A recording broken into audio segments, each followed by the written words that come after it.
Dear doctor, എൻ്റെ ലൈഫിൽ ഞാൻ ഒരുപാട് സ്ട്രഗിൾ ചെയ്തത് ഡോക്ടറുടെ കണ്ണിൽ ഈ ചെറിയ അസുഖത്തിനായിരുന്നു. ഡോക്ടറിനെ കാണുന്നതിന് മുമ്പ് വരെ വേദനയില്ലാതെ ഉറങ്ങിയ ദിവസങ്ങൾ വളരെ ചുരുക്കമായിരുന്നു. ഡോക്ടർ ചോദിക്കാറില്ലേ ഇപ്പോൾ കുറച്ച് സമാധാനം ഉണ്ടോയെന്ന്? ഉണ്ട്.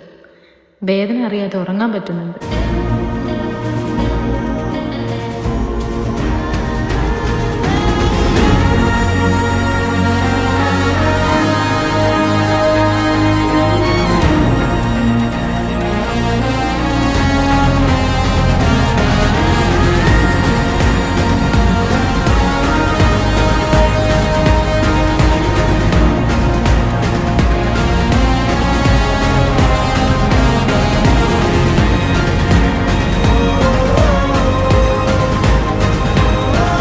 Thank you for your treatment, and I am always thanks to you.